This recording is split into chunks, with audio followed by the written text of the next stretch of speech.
नमस्कार दोस्तों आज इस वीडियो में हम पुष्पेंद्र कुलक्षेत्र जी का स्पीच सुनेंगे। और मैं अभी यहाँ गुम्पा पहुँचा हूँ, जो गोयल फार्मेसी ग्राउंड में इनका आज प्रोग्राम है और बड़ा ही शानदार तरीके से सजावट की गई है। इस गेट में पहुँच चुका हूँ मैं। जगदीश हिबारे अपने वीडियो के माध्यम द्वारा आपको उनकी स्पीच दिखा रहा हूँ। बड़ा ही सुंदर ग्राउंड और काफ़ी सजावट से बनाया गया स्टेज और चेयर्स वगैरह, जो अरेंजमेंट है बहुत ही शानदार तरीके से किया गया। यहाँ पर है एक देश, वो है हिंदुस्तान, जिनके नाम है राष्ट्रीय हिंदू जागरण समिति बीदर घटक की ओर से सभी भाई बंधुओं से, माता भगिनियों से विनम्र निवेदन है कि अधिक से अधिक संख्या में आकर सनातनी राष्ट्रवादी विचारों का चिंतन और मंथन का लाभ लें। Karnataka pharmacy college, Gumpa road, Bidar, Karnataka. जय हिंद।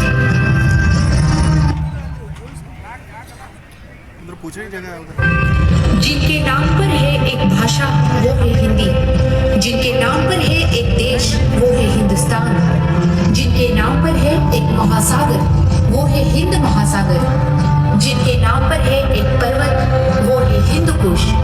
गर्व से कहो, हम हिंदू हैं। दोस्तों, मैं जगदीश हिबारे अपने मित्रों के संग यहाँ कार्यक्रम में पहुँच चुका हूँ और मैं पुष्पेंद्र कुलक्षेत्र जी का स्पीच सुनने के व्याकुल हूँ, क्योंकि वे बहुत ही जाने माने हस्ती हैं और उनके स्वागत में कुछ संगीत, कुछ गीत, कुछ नृत्य भी रखा गया है। हम आगे इस कार्यक्रम को संपूर्ण देखेंगे। चलिए मेरे संग।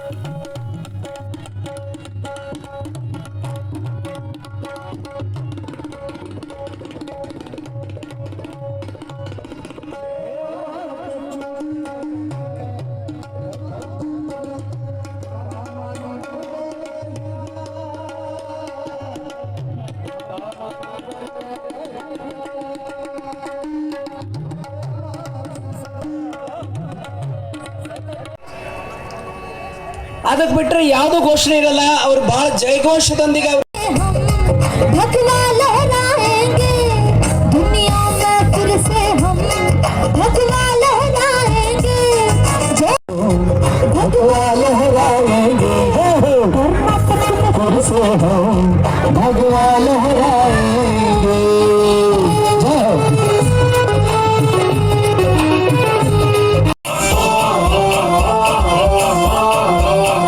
मेरा जूता है जापानी पतलून इंग्लिस्तानी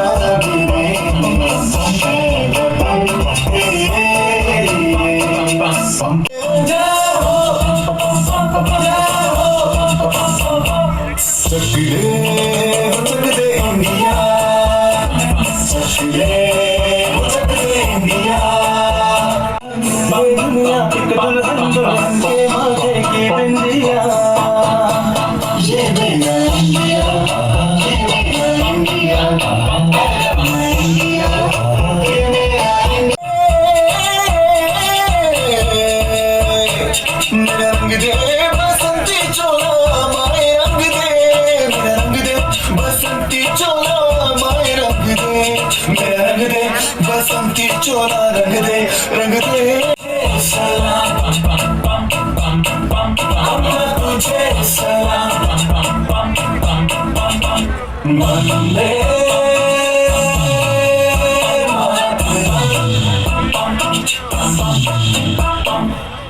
आओ बच्चों तुम्हें तिरंगा प्यारा सारे जहां से अच्छा हमारा हमारा सारे जहां से अच्छा। हम बुलबुले हैं इसकी, ये गुलसिता हमारा हमारा सारे जहां से अच्छा।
स्मरामि महागणपतिं मनसा स्मरामि महागणपतिं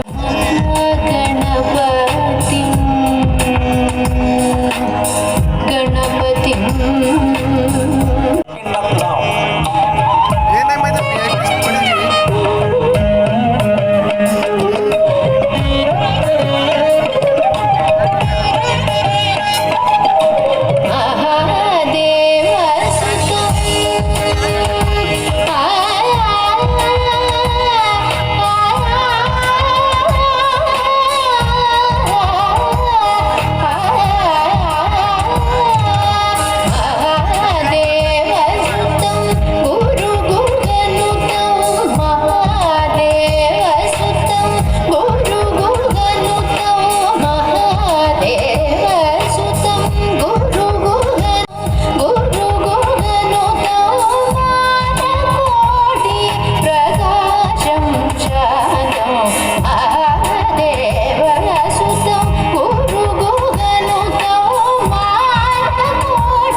ಸಮಾಜದ ಬಗ್ಗೆ ಕಳಕಳಿ ಇದೆ, ಯಾರು ಸಮಾಜಕ್ಕೋಸ್ಕರ ಕೆಲಸ ಮಾಡ್ತಾ ಇದ್ದಾರೆ, ಎಲ್ಲ ಪಕ್ಷದ ಎಲ್ಲ ಹಿರಿಯರನ್ನು ಎಲ್ಲ ಸಮಯದಲ್ಲಿ ನಾವು ಭೇಟಿ ಮಾಡಿ ಕರೆದಿದ್ದೀವಿ. ನೀವೆಲ್ಲ ಬಂದಿದ್ದೀರಿ. ನಾನು ಬಾಲ್ಕಿ ಎಲ್ಲ ರೀತಿಯ ಒಂದು ಸಭೆ ಮಾಡಿ ಎಲ್ಲ ಹಿಂದೂಗಳನ್ನು ನಾವು ಆಹ್ವಾನ ಕೊಟ್ಟಿದ್ದೀವಿ.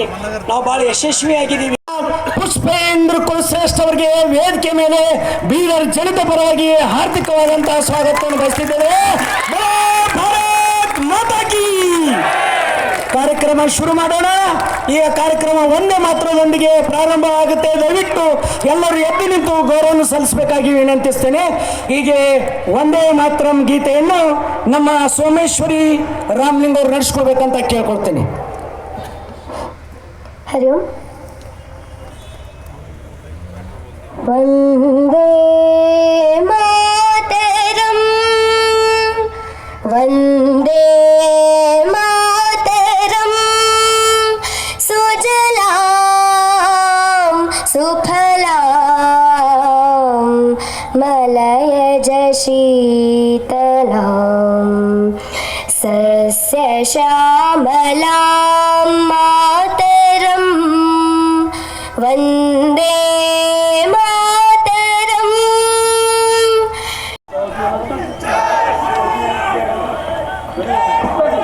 ಧನ್ಯವಾದ ಬಂಧುಗಳಿಗೆ. ಆಯ್ತು, ಕಾರ್ಯಕ್ರಮ ಶುರು ಮಾಡೋಣ. ಮಾತಾಗಿ ಒಂದೇ ಒಂದೇ.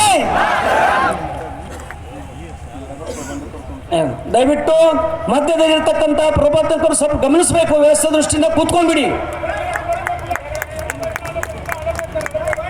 ಆದರಣೀಯ ಪುಷ್ಪೇಂದ್ರ ಕುಲಶ್ರೇಷ್ಠರನ್ನು ರಾಷ್ಟ್ರೀಯ ಜಾಗರಣ ಮಂಚದ ಪರವಾಗಿ ತಮ್ಮೆಲ್ಲರ ಪರವಾಗಿ ಆಧರಿಸಿ ಅವರಿಗೆ ಸನ್ಮಾನ ಮಾಡ್ತಾ ಇದೆ. ಅವರನ್ನು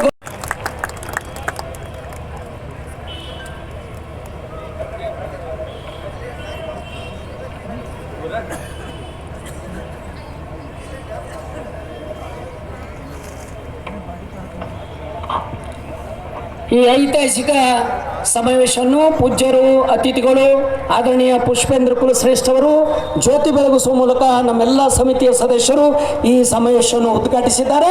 ಈಗ ಪರಮ ಪೂಜ್ಯ ಶಿವಕುಮಾರ ಸ್ವಾಮಿಗಳವರಿಂದ ಆಶೀರ್ವಚನ ಇರುತ್ತೆ. ಅದಾದ ನಂತರ ನೇರವಾಗಿ ಪುಷ್ಪೇಂದ್ರ ಅವರ ಅಮೋಘ ವಾಣಿ ಏನಪ್ಪ ಅಂದ್ರೆ ನೀವು ಕೇಳಲಿದ್ದೀರಿ. ಪೂಜ್ಯರಿಗೂ ಮತ್ತು ಎಲ್ಲ ವೇದಿಕೆಯಲ್ಲಿ ಬರ್ತಕ್ಕಂಥ ಎಲ್ಲ ಗಣ್ಯರನ್ನು ಧನ್ಯವಾದಗಳು.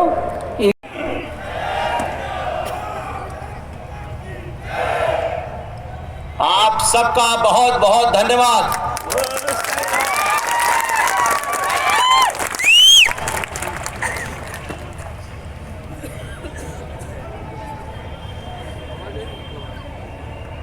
मैं अपनी बात रखूं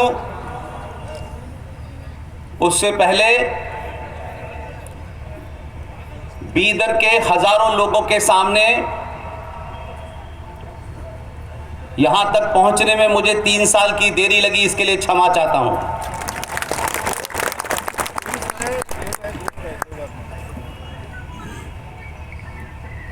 उसमें कई कारण भी थे। उसमें सबसे बड़ा कारण था कि मैं जिस भाषा में अपनी बात रखता हूं, मेरे मन में ये बार बार सवाल उठता था, कर्नाटक के लोग,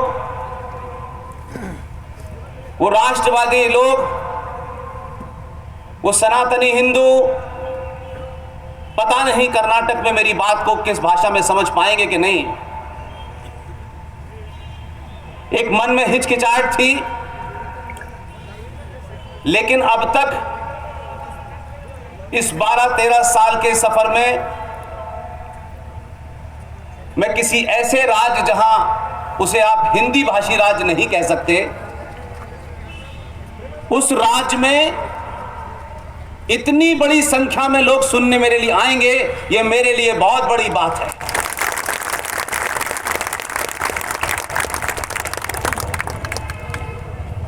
आज के इस कार्यक्रम के आयोजक राष्ट्रीय जागरण समिति बीदर कर्नाटक, हम सबके बुजुर्ग जनाब शिव कुमार स्वामी गुरुजी, बीदर और मेरे बीच में यहां तक लाने में एक राम सेतु की भूमिका अदा करने वाले मेरे बड़े भाई, हैदराबाद के जाने माने डॉक्टर मोहन गुप्ता, उनके साथी शर्मा जी, वाजपेयी साहब, उनका भी बहुत बहुत धन्यवाद।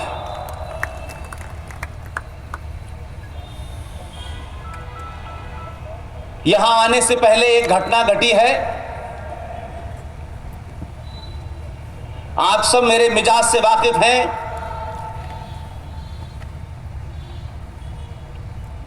कि मैं किसी राजनीतिक दल, किसी भी संगठन, वो कितना बड़ा हो, कितनी ताकतवर सरकार हो, मेरे मूल में राष्ट्र के अलावा कुछ नहीं होता।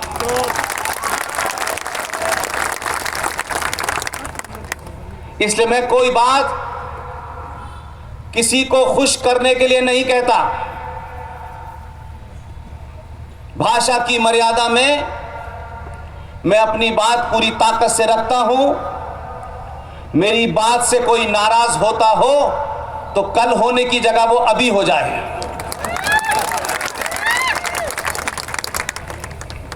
इसलिए कि सत्ताएं आनी जानी हैं, पार्टियां बनती बिगड़ती रहती हैं, संगठन टूटते बनते रहते हैं और राष्ट्र हमेशा परमानेंट रहता है। इसलिए जीवन में कभी भी अगर यह तय करना हो कि पार्टी, संगठन और तमाम दूसरी चीजों में से कुछ चुनना हो, तो जब जब आप राष्ट्र को चुनेंगे तो ध्यान रखिएगा, सत्ताएं आपकी चौखट पे नाक रगड़ के पूछेंगी करना क्या है। इसलिए हम इस लोकतंत्र में एक ऐसे दौर से गुजर रहे हैं जब लोकतंत्र को, लोकतंत्र द्वारा बनाई गई सरकारों को भीड़ तंत्र सड़कों पे डराने की कोशिश कर रहा है। एक ऐसे समय में कर्नाटक में एक घटना घटी। मैं उसमें नहीं जाता कि उसके पीछे कौन व्यक्ति विशेष था। मैं ये मानता हूं आपका जनसमूह मुझ जैसे साधारण आदमी को सुनने के लिए अगर आया है तो यह सारा क्रेडिट आपको है कि आपके कारण सत्ताएं बदल नहीं रही हैं। सत्ताओं पे बैठने वालों को समझ में आ गया है कि अब सत्ता पे बैठ करके हम अपनी मनमानी नहीं कर सकते। जो सत्ताओं के दलों की जो भूमिका है, जो समाज की धड़कन है, अगर उसका कोई भी विरोध भी करता है तब भी उस विरोध के कारण कर्नाटक की विधानसभा में स्वतंत्र वीर सावरकर की तस्वीर आपके दबाव में लगती है। कोई नेता, कोई पार्टी, संगठन ये न समझे कि किसी ने ये काम किया है। हमको बहुत कुछ पता है दिल्ली में रहते हुए, इसलिए इस बदलाव को किसी पार्टी और संगठन तक सीमित मत रखिएगा। संगठन अपने स्वार्थ में परिभाषा बदलते हैं, राजनीतिक दल अपने स्वार्थों में मैनिफेस्टो में ऊपर नीचे करते हैं, लेकिन आपका दबाव रहेगा तो सत्ता पे बैठने वाले लोग इस भारत की संसद के अंदर ऐसा भी इतिहास रचते हैं जिसकी कल्पना कोई नहीं करता है। और लोग समझते हैं कि सरकार में एक्स ने या वाई ने कोई बड़ा काम किया है। आपने जब से अपने मुद्दे बदले हैं, जब से अपना एजेंडा बदला है, आपने हमें रोजगार चाहिए, प्याज के दाम कम कर दो, पेट्रोल के दाम कम कर दो। ये जो सनातनी हिंदू ने भीख मांगने की परंपरा से आगे बढ़ के कहा कि हमको ये कुछ नहीं चाहिए, आप सनातन की रक्षा में सनातन को तोड़ने वाले, सनातन को खत्म करने वाले, सनातन के खिलाफ सड़कों पे हत्याएं करने वालों को समाप्त कर दिए। हम आपके साथ खड़े हैं।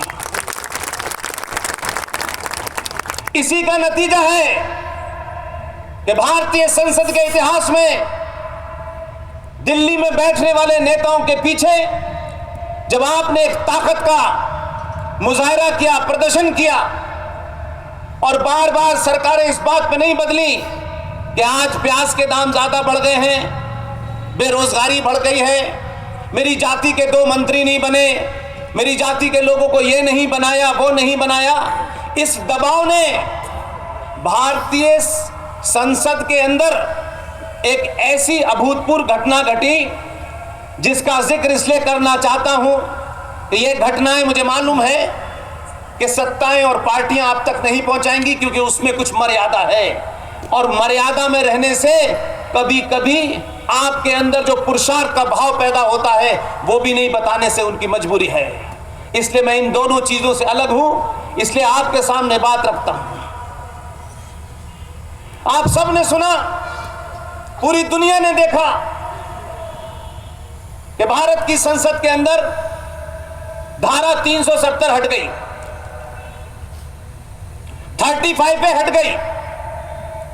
ज्यादातर सनातनी हिंदू समझता है कि एक प्रपोजल आया, एक प्रस्ताव आया, उसे पास हो गया और उससे धारा हट गई।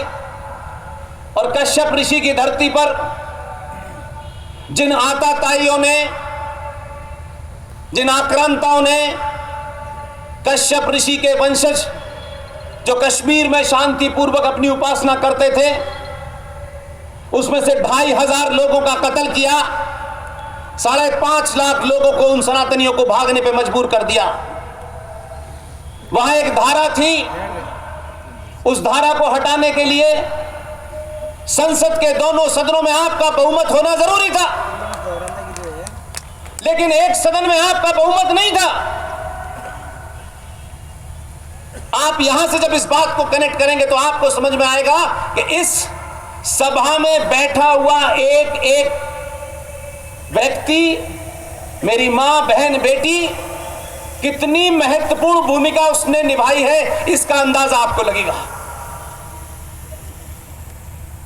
ऐसे नहीं था कि संसद में गए और बात रखी, बिल पास हो गया।